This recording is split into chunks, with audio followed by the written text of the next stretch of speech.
तो good morning प्यारे बच्चों, स्वागत है आप सभी का आज की इस नई वीडियो में। आज का हमारा टॉपिक रहने वाला है क्लासिफिकेशन ऑफ मैटर। मैटर को हम दो तरीके से क्लासिफाई कर सकते हैं, पहला फिजिकली और दूसरा केमिकली। तो लास्ट वीडियो में आपने फिजिकल क्लासिफिकेशन ऑफ मैटर पढ़ा था। फिजिकली मैटर को हम 5 तरीके से डिवाइड कर सकते हैं: सॉलिड, लिक्विड, गैस, प्लाज्मा और बोस-आइंस्टीन कंडेंसेट। मैंने लास्ट वीडियो में डिस्कस किया था। आज हम पढ़ेंगे केमिकली मैटर को हम कैसे डिवाइड करते हैं। तो लिखना स्टार्ट कीजिएगा। Classification of matter. मैटर का क्लासिफिकेशन, और कैसा क्लासिफिकेशन करना है आज हमको? Chemically classification, chemically. ठीक है। तो basically matter are classified into two category. One is known as pure substance and another is known as impure substance. बेटा, एक कैटेगरी को हम प्योर सब्सटेंस बोलते हैं और दूसरी कैटेगरी को हम क्या बोलते हैं? Impure substance. इम्प्योर को ही हम क्या नाम दे देते हैं? दूसरा मिक्सचर। ठीक है। तो दोनों में आइडेंटिफिकेशन करना बिल्कुल सिंपल है। प्योर सब्सटेंस किसको बोलते हैं या फिर इम्प्योर सब्सटेंस किसको बोलते हैं। तो बेटा, अगर आपको किसी चीज का फिक्स्ड फॉर्मूला पता है तो वो क्या हो गया? Pure substance. और जिस चीज का फिक्स्ड फॉर्मूला नहीं पता है वो क्या हो गया? Impure substance. दिमाग में डाल लीजिएगा, जिसका आपको फॉर्मूला पता है वो प्योर सब्सटेंस, जिसका फॉर्मूला नहीं पता है वो इम्प्योर सब्सटेंस। जैसे कि कार्बन डाइऑक्साइड, तो फॉर्मूला होता है CO2, pure substance. Water, formula होता है H2O, pure substance. Glucose C6H12O6, formula होता है pure substance. Hydrogen gas H2, formula होता है प्योर सब्सटेंस।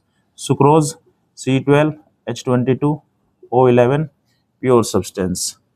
जो हम फूड खाते हैं तो उसका कोई फिक्स्ड फॉर्मूला नहीं होता है, इसका मतलब impure substance. Pen, impure substance. ठीक है। जैसे अमोनिया गैस NH3, तो प्योर सब्सटेंस। तो वाटर एग्जाम्पल हो गया। Oxygen gas O2, pure substance. Calcium carbonate CaCO3, pure substance. ठीक है। तो बेटा, जिसका भी आपको फॉर्मूला पता है वो प्योर सब्सटेंस, जिसका फॉर्मूला नहीं पता है या कॉम्बिनेशन ऑफ प्योर सब्सटेंस को क्या बोलते हैं हम? मिक्सचर बोलते हैं या इम्प्योर सब्सटेंस बोलते हैं। अगर आप क्या करो, आप एक कॉम्बिनेशन बना लो। जैसे NaCl क्या है? अपने आप में प्योर प्योर सब्सटेंस है, और वाटर क्या है? ये भी अपने आप में प्योर सब्सटेंस है। तो आपने इन दो प्योर सब्सटेंस को मिक्स कर दिया तो एक क्या बन गया? सॉल्यूशन बन गया। इसको बोलते हैं हम एक्वस सॉल्यूशन ऑफ वाटर बोलते हैं। ठीक है। तो ये एक्वस सॉल्यूशन ऑफ वाटर किस कैटेगरी का हो गया? इम्प्योर सब्सटेंस, या इसको हम क्या बोल सकते हैं? मिक्सचर बोल सकते हैं। ठीक है। तो चलिए फर्दर क्लासिफाई करते हैं। तो प्योर सब्सटेंस को फिर दो तरीके से डिवाइड किया गया। एक को बोलते हैं एलिमेंट और दूसरे को बोलते हैं कंपाउंड। एलिमेंट और कंपाउंड। अब एलिमेंट और कंपाउंड में क्या क्या डिफरेंस होगा बेटा? अगर सेम टाइप के एटम यूज है, सेम टाइप के atom, if we have same type of atom in a chemical species then they are known as element. अगर हमारे पास कोई ऐसा केमिकल स्पीसीज है जिसके अंदर क्या है? सेम टाइप ऑफ एटम्स है। अब मतलब ये नहीं कि एक एटम है, दो एटम है, 10 एटम है, जितने भी एटम है सारे के सारे एक जैसे, तो उनको क्या बोलेंगे? एलिमेंट। अगर किसी केमिकल स्पीसीज के अंदर टाइप ऑफ एटम क्या है? डिफरेंट, तो उसको क्या बोलेंगे? कंपाउंड। तो यहाँ पे सेम एटम होते हैं और इधर डिफरेंट एटम होते हैं, डिफरेंट एटम। तो what do you mean by element? Element are those chemical species which are made by same type of atom. On the another hand, compound are those substances which are made by two or more than two type of atoms। जो दो या दो से ज्यादा type के atom से मिलकर बनते हैं उनको बोलते हैं कंपाउंड। ठीक है। तो जैसा H और H दोनों एक साथ मिल गया H2, दो ऑक्सीजन एक साथ मिले तो क्या बन गया? O2, तीन ऑक्सीजन एक साथ मिल गए तो क्या बन गया? O3। तो H2 दोनों H एक जैसे, O2 दोनों ऑक्सीजन एक जैसे, O3 तीनों ऑक्सीजन एक जैसे, तो ये क्या हो गए? ये सब एलिमेंट हो गए। तो जैसे कि H2, O2, N2, F2, P4, S6, ये सब क्या हो गए, एलिमेंट हो गए। अब एक चीज होती है बेटा एटोमिसिटी। तो एटोमिसिटी किसको बोलते हैं, number of atom present in any molecule, किसी भी मॉलिक्यूल में कितने एटम प्रेजेंट है उसको एटोमिसिटी बोलते हैं। जैसे हाइड्रोजन की एटोमिसिटी क्या हो गया 2, ऑक्सीजन की एटोमिसिटी 2 भी होता है, और ओजोन के अंदर कितना होता है 3 होता है। अगर मैं वाटर का एटोमिसिटी पूछता हूँ तो कितना हो जाएगा 2 हाइड्रोजन 1 ऑक्सीजन, तो इसका एटोमिसिटी कितना हो गया 3 हो गया। अगर मैं अमोनियम क्लोराइड की एटोमिसिटी पूछता हूँ, अमोनियम क्लोराइड, तो 1 एटम 4 एटम 5 एटम हो गए और 1 6 एटम, तो इसका एटोमिसिटी कितना हो गया 6 हो गया। ठीक है, तो बेसिकली आपको एलिमेंट और कंपाउंड में डिफरेंस पता लग गया होगा। अगर सेम टाइप ऑफ एटम है तो element, different type of atom है तो कंपाउंड। तो कंपाउंड के एग्जांपल क्या हो जाएंगे H2O, CO2, NO2 या N2O5, HNO3, ये सब कैसे है, इन सबको हम कंपाउंड की कैटेगरी में डाल देंगे क्योंकि डिफरेंट टाइप के एटम्स यूज हो गए। ठीक है, अब इसका फर्दर क्लासिफिकेशन करते हैं एलिमेंट का। एलिमेंट का फर्दर क्लासिफिकेशन 3 कैटेगरी में कर रखा है। एक को बोलते हैं मेटल, दूसरे को बोलते हैं non metal, metal non metal, और तीसरी कैटेगरी आ जाएगी मेटलॉइड्स। ठीक है, मेटल नॉन मेटल और मेटलॉइड्स।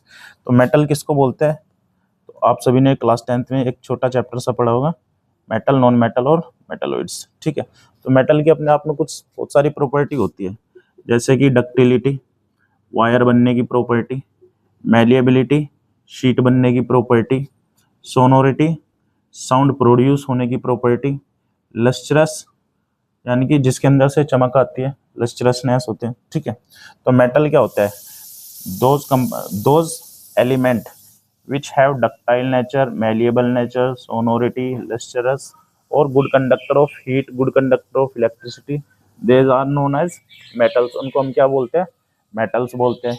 और जो ना तो डक्टाइल होते हैं, ना मेलिएबल होते हैं, ना सोनोरस होते हैं, ना लस्ट्रस होते हैं, उन सबको क्या बोलते हैं, उन सबको हम बेटा नॉन मेटल बोलते हैं। तो नॉन मेटल किसको बोलते हैं, जो ना तो डक्टाइल होते हैं, ना मेलिएबल होते हैं, ना सोनोरस होते हैं, ना लस्ट्रस होते हैं, उन सबको क्या बोलते हैं, नॉन मेटल बोलते हैं। और ऐसे एलिमेंट जिनकी प्रॉपर्टी मेटल और नॉन मेटल के बीच की होती है उसको क्या बोलते हैं, हम मेटलॉइड्स बोलते हैं। जैसे कि एक एग्जांपल ले लेते हैं, तो मेटल का एग्जांपल क्या हो जाएगा, सोडियम, मैग्नीशियम, कैल्शियम, जिंक, ये सब हो जाएंगे। ठीक है, नॉन मेटल में क्या आ जाएंगे, hydrogen, carbon, nitrogen, oxygen, phosphorus, sulphur, fluorine, chlorine, ये सब क्या हो जाएंगे, नॉन मेटल हो जाएंगे। ठीक है, मेटलॉइड्स में क्या आ जाएंगे, जैसा आर्सेनिक, जर्मेनियम। ठीक है, ये सब क्या आएंगे, ये मेटलॉइड्स में आ जाएंगे। तो मेटल, नॉन मेटल और मेटलॉइड्स सारे के सारे क्या होते हैं, एलिमेंट्स की कैटेगरी होते हैं। ठीक है, इसके बाद बात करते हैं हम कंपाउंड का क्लासिफिकेशन। कंपाउंड बेटा डिफरेंट टाइप के होते हैं, जैसे कि सबसे पहला कंपाउंड आयनिक, आयनिक कंपाउंड होते हैं। तो कुछ क्या होते हैं आयनिक कंपाउंड, कुछ कैसे होते हैं कोवेलेंट कंपाउंड, कुछ कैसे होते हैं पोलर कंपाउंड, कुछ होते हैं non polar compound, non polar compound, कुछ होते हैं कोऑर्डिनेट कंपाउंड, और इसके बाद कुछ कैटेगरी आती है किसकी, ऑर्गेनिक कंपाउंड, और कुछ कैटेगरी आती है in organic compound, inorganic compound. ठीक है, तो आयनिक कंपाउंड किसको बोलते हैं, आयनिक कंपाउंड इसको बोलते हैं जो मेटल और नॉन मेटल से मिलकर बना है, जैसे कि NaCl, सोडियम क्लोराइड। तो आयनिक कंपाउंड में क्या होता है, ट्रांसफर ऑफ इलेक्ट्रॉन होता है, जैसे कि सोडियम और क्लोरीन। तो सोडियम का एटॉमिक नंबर होता है 11, क्लोरीन का एटॉमिक नंबर होता है 7, और इसका इलेक्ट्रॉनिक कन्फिगरेशन होता है 281, और इसका इलेक्ट्रॉनिक कन्फिगरेशन होता है 287। तो और एक एटम ये चाहता है कि मेरी लास्ट इलेक्ट्रॉन में 8 इलेक्ट्रॉन आ जाए, तो अपना ये एक इलेक्ट्रॉन क्या करता है, इधर ट्रांसफर मार देता है। ठीक है, तो Na+ बन जाता है, और Cl को 1 इलेक्ट्रॉन मिलेगा तो Cl- बन जाता है, तो ये बन जाएगा 28, और ये क्या हो जाएगा 288। तो बेटा इसकी लास्ट सेल में 8 इलेक्ट्रॉन, ये भी स्टेबल, और इसकी लास्ट सेल में 8 इलेक्ट्रॉन, ये भी स्टेबल। तो यहाँ पर ये जब पॉजिटिव चार्ज आता है तो इसको कैटायन बोलते हैं, और नेगेटिव चार्ज आता है तो इसको एनायन बोलते हैं। तो अब ये कैटायन और एनायन के बीच में इलेक्ट्रोस्टैटिक फोर्स ऑफ अट्रैक्शन लगता है, और ये बन जाता है आयनिक कंपाउंड। आयनिक कंपाउंड किससे मिलकर बने होते हैं, मेटल और नॉन मेटल से। ठीक है, तो एग्जाम्पल आयनिक कंपाउंड का NaCl या कैल्शियम कार्बोनेट, मैग्नीशियम सल्फेट, ये सब क्या है आयनिक कंपाउंड। कोवेलेंट कंपाउंड किसको बोलते हैं, जो शेयरिंग ऑफ इलेक्ट्रॉन से मिलकर बनते हैं, जैसे कि CH4 या H2, Cl, N2, O2, CH4, CCl4, ये सब कैसे कोवेलेंट कंपाउंड। तो कोवेलेंट कंपाउंड किसको बोलते हैं, जिसमें शेयरिंग ऑफ इलेक्ट्रॉन होता है। जैसे कार्बन के बाहर कितने इलेक्ट्रॉन है, 4। हाइड्रोजन के बाहर कितने होते हैं, 1 इलेक्ट्रॉन होता है। तो ये हाइड्रोजन अपना डुप्लेट पूरा करेगा, ये भी अपना डुप्लेट पूरा करेगा, ये भी अपना डुप्लेट पूरा करेगा, ये भी अपना डुप्लेट पूरा करेगा, और कार्बन अपना ऑक्टेट पूरा करेगा। ऑक्टेट मतलब 8 इलेक्ट्रॉन हो जाएगी इसके बाद।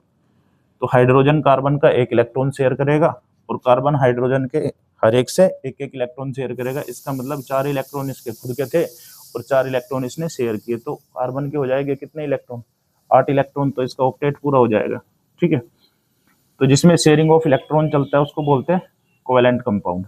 अब बात आई पोलर और नॉन पोलर कंपाउंड की। तो पोलर किसको बोलते हैं, जैसे कि HCl। तो यहाँ पे 2 एटम लिया हमने, दोनों का इलेक्ट्रोनेगेटिविटी क्या है, डिफरेंस। तो ये -I फैक्ट शो करेगा तो नेगेटिव चार्ज, और ये +I फैक्ट शो करेगा तो पॉजिटिव चार्ज। -I मतलब due to electronegativity attract of electron, electronegativity के वजह से इलेक्ट्रॉन को अपनी तरफ पुल करना, तो -I फैक्ट। और इलेक्ट्रोनेगेटिविटी डिफरेंस की वजह से अपना इलेक्ट्रॉन दूसरे की तरफ भेज देना, तो +I फैक्ट। तो ये +I फैक्ट शो करेगा, ये -I फैक्ट शो करेगा।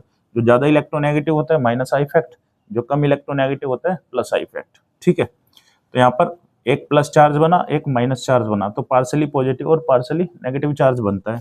तो ये क्या बन गया, डाइपोल बन गया। डाइपोल मतलब ये क्या आ गया, डिफरेंट चार्ज आ गया। तो जिसमें डाइपोल बनता है तो वो कैसा कंपाउंड है, पोलर मॉलिक्यूल। तो जैसा कि HF, HCl, HBr, ये सब कैसे होते हैं, पोलर कंपाउंड होते हैं। ठीक है, नॉन पोलर कंपाउंड किसको बोल देंगे, नॉन पोलर कंपाउंड में डाइपोल मूवमेंट नहीं बनता है। ओवरऑल डाइपोल मूवमेंट कितना होता है, 0 होता है। जैसे कि carbon, hydrogen, hydrogen, hydrogen, hydrogen. तो इसके चारों बॉन्ड क्या इक्विवेलेंट पोजीशन पर है, एक दूसरे के डाइपोल को क्या कर देते हैं, कैंसिल कर देते हैं। तो ये कैसा कंपाउंड बना, नॉन पोलर। जैसे कि हाइड्रोजन और हाइड्रोजन, ये कैसा है, प्योर कोवेलेंट कंपाउंड भी है, और किस कैटेगरी का होगा, नॉन पोलर कैटेगरी का। H2 नॉन पोलर है। ठीक है, आप सभी केमिकल बॉन्डिंग में डिटेल में पढ़ोगे। कोऑर्डिनेट कंपाउंड किसको बोलते हैं, कोऑर्डिनेट कंपाउंड, जैसे कि नाइट्रोजन के पास मैंने 3 हाइड्रोजन लगा दिया और इसके पास एक लोन पेयर होता है। तो अभी कैसा है ये, अभी कैसा है ये, कोवेलेंट है। तो नाइट्रोजन के 5 इलेक्ट्रॉन होते हैं, 1 2 3 4 5। अब मैंने यहाँ पे एक प्लस लिखा। अब ये क्या करेगा, अपना इलेक्ट्रॉन इसको दे देगा। ये अपना एक इलेक्ट्रॉन इसको शेयर कर देता है, तो इसका प्लस गायब हो जाता है और इधर प्लस क्रिएट हो जाएगा, क्योंकि इसको इलेक्ट्रॉन मिला तो प्लस से क्या हो जाएगा, न्यूट्रल, और इसका इलेक्ट्रॉन चला गया तो कैसा चार्ज आएगा, पॉजिटिव चार्ज। तो यहाँ पर नाइट्रोजन के 4 बॉन्ड बन गए। तो नाइट्रोजन के जब 4 बॉन्ड बनते हैं तो इसका फॉर्मल चार्ज कितना होता है, +1। तो ये NH4+ बन गया। तो NH4+ और एक मैंने Cl- लगा दिया इसके साथ में। ठीक है, NH4Cl, इसको हम कोऑर्डिनेट कंपाउंड भी बोल सकते हैं। कोऑर्डिनेट कंपाउंड का मतलब इसके अंदर कोऑर्डिनेट बॉन्ड बने हैं। हालांकि इसमें तीनों टाइप के बॉन्ड होते हैं, जैसे प्लस और माइनस चार्ज भी है तो आयनिक बॉन्ड, और यहाँ पर कौन सा बॉन्ड है, कोऑर्डिनेट बॉन्ड, तो कोवेलेंट कंपाउंड की तरह भी है। और एक कौन सा बॉन्ड है, कोऑर्डिनेट बॉन्ड। ठीक है, तो कोऑर्डिनेट कंपाउंड बोल सकते हैं। ऐसे 12th क्लास में दूसरे टाइप के भी कोऑर्डिनेट कंपाउंड पढ़ते हैं आप, जैसे कि K2ZnOH4। ठीक है, तो इसका नाम पोटेशियम टेट्रा हाइड्रोक्साइड जिंकेट। ठीक है, और फिर इसका ऑक्सीडेशन नंबर लिख लेते हैं। ठीक है, ऑर्गेनिक कंपाउंड किसको बोलते हैं, ऐसे कंपाउंड बेटा जो कार्बन और हाइड्रोजन दोनों के कॉम्बिनेशन से मिलकर बनते हैं, उसको ऑर्गेनिक कंपाउंड बोलते हैं। यानी कि ऑर्गेनिक कंपाउंड की एक कंडीशन होती है, कार्बन तो होना ही चाहिए, साथ में हाइड्रोजन भी होने चाहिए। ऐसा नहीं होगा कि कार्बन है तो ऑर्गेनिक कंपाउंड बोल देंगे, या हाइड्रोजन है तो ऑर्गेनिक कंपाउंड बोल देंगे। कार्बन और हाइड्रोजन दोनों ही एक साथ होने चाहिए। जैसे CO2, तो कार्बन तो है लेकिन हाइड्रोजन नहीं है, इसका मतलब ऑर्गेनिक नहीं, ये वाला कैसा होगा, इनऑर्गेनिक कंपाउंड। H2O कैसा होगा, H2O कैसा हो जाएगा बेटा, हाइड्रोजन तो है लेकिन कार्बन नहीं है, तो ये भी ऑर्गेनिक कंपाउंड हो जाएगा। CH4 कैसा हो जाएगा, देखो कार्बन भी है हाइड्रोजन भी है, तो ऑर्गेनिक कंपाउंड हो जाएगा CH4। या C2H6, C2H5OH कैसा हो जाएगा, देखो कार्बन भी है हाइड्रोजन भी है, तो ये भी ऑर्गेनिक कंपाउंड हो जाएगा, C2H5OH, इथेनॉल, इथाइल एल्कोहल। ठीक है, इसके बाद हम कैटेगरी सेकंड नंबर की पढ़ते हैं, इम्प्योर या जिसका नाम क्या होता है मिक्सचर। तो ये बेसिकली दो टाइप की कैटेगरी होती है, एक को क्या बोलते हैं होमोजीनियस मिक्सचर, होमोजीनियस मिक्सचर, और दूसरे को क्या बोलते हैं हेट्रोजीनियस मिक्सचर, हेट्रोजीनियस मिक्सचर। तो होमोजीनियस मिक्सचर क्या होता है, those mixture in which all the component have uniform composition, ऐसा मिक्सचर जिसके अंदर जितने भी हमने कंपोनेंट यूज किए गए उनका जो मिक्सचर होगा उनका जो कंपोनेंट का कंपोजिशन होगा वो कैसा होगा, यूनिफॉर्म होगा पूरे सॉल्यूशन में। जैसे कि आपने क्या किया, पानी, और पानी के अंदर आपने क्या मिलाया, नमक मिला दिया, तो बेटा ये पूरा का पूरा सॉल्यूशन का जो कंपोजिशन होगा वो क्या रहेगा, सेम रहेगा। जैसा टेस्ट इधर रहेगा ऐसा इधर रहेगा, ऐसा इधर रहेगा, ऐसा इधर रहेगा, सेम रहेगा, तो कैसा बोलेंगे होमोजीनियस मिक्सचर। तो NaCl प्लस वाटर कैसा कॉम्बिनेशन बना, होमोजीनियस मिक्सचर। अब हेट्रोजीनियस मिक्सचर की दो कहानी होती है, और होमोजीनियस मिक्सचर में सिर्फ एक कैटेगरी होती है जिसको हम बोलते हैं सोल्यूशन, और सोल्यूशन का एग्जाम्पल मैंने अभी आपको बताया NaCl प्लस H2। सोल्यूशन कैसे मिक्सचर होते हैं, होमोजीनियस मिक्सचर होते हैं, ठीक है।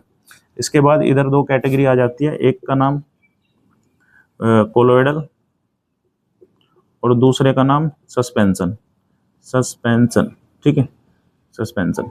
तो कोलोइडल किसको बोलते हैं, जैसे कि ब्लड और मिल्क, कैसा एग्जाम्पल हुआ कोलोइडल, और सैंड प्लस वाटर कैसा एग्जाम्पल हुआ, सस्पेंशन। देखो बेटा तीनों में क्या डिफरेंस है, इसके पार्टिकल के साइज क्या होते हैं, बहुत ज्यादा छोटे होते हैं, ना तो हमको दिखाई देते हैं और ना वे क्या करते हैं, ड्यू टू ग्रेविटी वो नीचे बैठते हैं, बॉटम पर बैठते हैं, ठीक है। तो हमेशा यूनिफॉर्मली क्या करते हैं, डिस्ट्रीब्यूटेड होते हैं और रैंडम मोशन करते रहते हैं। हेट्रोजीनियस मिक्सचर के दो टाइप होते हैं, कोलोइडल और सस्पेंशन। इसके पार्टिकल थोड़े बड़े होते हैं तो हम देख सकते हैं उनको नेक्ड आई से, ठीक है, जैसे कि ब्लड और मिल्क। तो मिल्क हमको व्हाइट कलर का किसकी वजह से दिखाई देता है, क्योंकि उसके पार्टिकल कैसे हैं, व्हाइट कलर के, इसलिए दिखाई देता है। ब्लड रेड कलर का दिखाई देता है, ठीक है। और लास्ट कैटेगरी आई हमारी सस्पेंशन की, तो सस्पेंशन के पार्टिकल्स भी दिखाई देते हैं, इनका साइज भी बड़ा होता है, लेकिन इनका साइज इतना हैवी होता है कि ग्रेविटी फोर्स की वजह से क्या होता है, नीचे बैठ जाते हैं, बॉटम पर बैठ जाते हैं, तो प्रेसिपिटेट बना लेते हैं। तो ये पूरा क्लासिफिकेशन आप सभी के सामने है, केमिकली क्लासिफिकेशन ऑफ मैटर। तो आई होप आपको वीडियो पसंद आया होगा। थैंक यू वेरी मच, मिलते हैं नेक्स्ट वीडियो में। जय हिंद।